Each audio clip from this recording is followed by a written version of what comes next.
الحمدللہ والصلاة والسلام علی رسول اللہ اما بعد۔ عزیزان محترم و ناظرین اکرام، آج میں آپ کے ساتھ ایک اہم موضوع پر گفتگو کرنے کے لیے حاضر ہوا ہوں۔ گفتگو سے قبل آپ اس ویڈیو کو دیکھیے، اس کے بعد ہم چلتے ہیں اپنی گفتگو کی طرف۔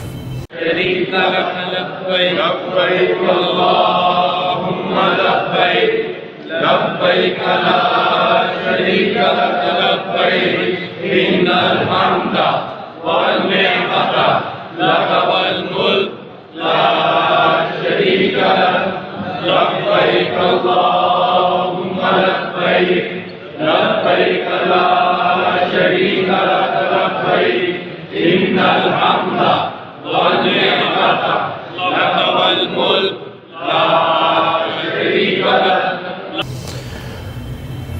تو میرے بھائیوں، آپ نے دیکھ لی ویڈیو، اور یقینی طور پر جو میں کہنا چاہتا ہوں ویڈیو دیکھنے کے بعد آپ کے ذہنوں میں یہ بات آ چکی ہوگی کہ میں آپ سے کیا کہنا چاہتا ہوں، لیکن میں وہ نہیں کہنا چاہتا جو آپ سمجھ چکے ہیں۔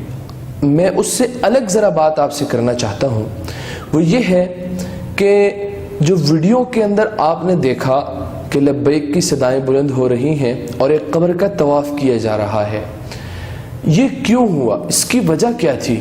یاد رکھیں کہ ہمارے معاشرے کے اندر بے روزگاری اس حد تک بڑھ چکی ہے کہ ہر انسان پریشان ہے، اور جب انسان پریشان ہوتا ہے یا بے روزگاری زیادہ ہوتی ہے تو وہ ایسے راستے کو اپنانے کی کوشش کرتا ہے کہ جس راستے سے اسے گھر بیٹھے کھانے پینے کو ملے۔ اور یہ جو موجودہ صورتحال آپ نے دیکھی ہے، یہ بالکل اسی نظریے پر عمل کرتے ہوئے اس کام کو شروع کیا گیا ہے، اس لیے کہ بے روزگاری ہے۔ اگر انسان کام کرے گا، محنت کرنی پڑے گی، وقت دینا پڑے گا، محنت، جان، مال، اور اس کے بعد بھی یہ رسک ہے کہ اسے اس میں نفع ملے یا نہ ملے، اسے پروفٹ ملے یا نہ ملے۔ لیکن اس کے بالکل برعکس آپ دیکھ لیجئے کہ آپ ایک قبر بنائیں اور اس کے اوپر بیٹھ جائیں، گدی نشین بن جائیں۔ اب معاملہ کیا ہوگا؟ اب معاملہ یہ ہوگا کہ آپ کو گھر بیٹھے ملتے رہیں گے پیسے، اور آپ کا سلسلہ چلتا رہے گا۔ لوگ آپ کے ہاتھ بھی چومیں گے، لوگ آپ کو اپنے سر پہ بھی بٹھائیں گے، لوگ آپ کی عزت بھی کریں گے۔ لیکن یاد رکھیں، یہ سب کیوں اور آخر کیوں ہو رہا ہے؟ ہمارے استاد محترم حضرت مولانا ڈاکٹر سعد صدیقی صاحب فرمایا کرتے تھے کہ جب انسان کا عقیدہ کمزور ہو، جب انسان کا عقیدہ کمزور ہو تو اس وقت معاشرے میں ایسی چیزیں جنم لیتی ہیں۔ اور ہم دیکھیں، معاشی لحاظ سے بھی ہم کمزور اور عقائد کے لحاظ سے بھی ہم کمزور ہیں، تو اس کا نتیجہ یہ نکل رہا ہے کہ آنے والی نسلیں گھر بیٹھے کھاتی رہیں گی۔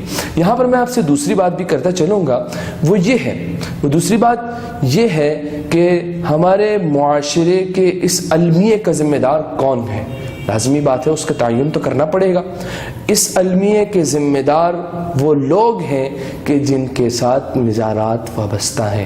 مزارات کا نام لینے کے بعد جن کا تصور سب سے پہلے آپ کے ذہن میں، میرے ذہن میں پیدا ہوتا ہے، وہ اس کے ذمہ دار ہیں۔ یاد رکھیے، میں یہ نہیں کہنا چاہتا کہ مزارات کسی خاص فرقے اور مسلک کے ہیں۔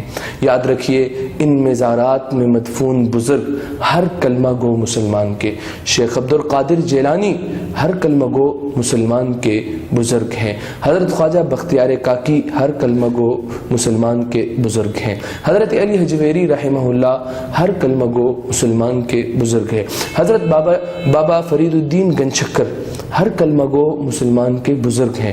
یہ جتنے بھی بزرگان اور اولیاء ہیں، یاد رکھیے، ہر صاحب ایمان سے محبت کرنا، ہر صاحب ایمان سے محبت کرنا اللہ اور اللہ کے رسول کا حکم ہے۔ تو مجھے بتائیے کہ وہ شخص جو دین کی محنت کرے، کیا اس سے محبت نہیں ہوگی؟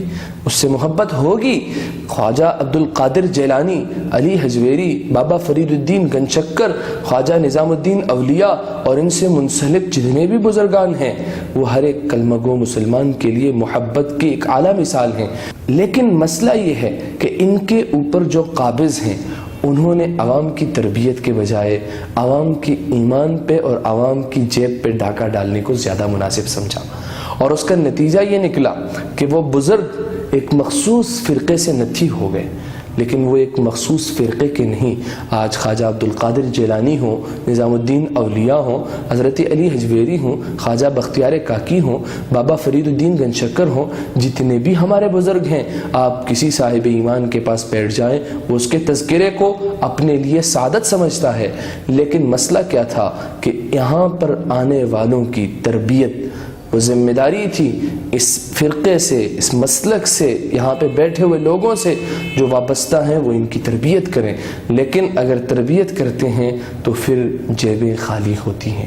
اس لیے اس سلسلے کو عقیدت بنا کر، عقیدت سے عقیدہ بنا کر اور پھر ہمارے اندر ڈال دیا. اسی لیے یہ سارے معاملات ہو رہے ہیں. یاد رکھیے، طواف اور اسی طرح لبیک کی صدائیں اور اسی طرح جتنے بھی معمولات شعائر اسلام میں سے ہیں، ان کو ایسے معاملات کے لیے استعمال کرنا کہ جو اس کے مناسب نہ ہوں.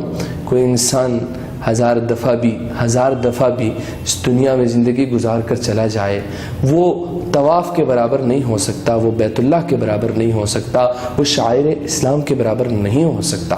تو پھر اس انسان کے ساتھ یہ کیسے ہو سکتے ہیں؟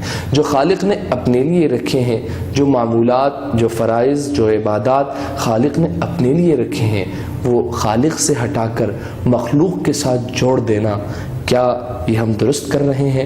اس پر ضرور سوچئے گا. وما علینا الا البلاغ المبین.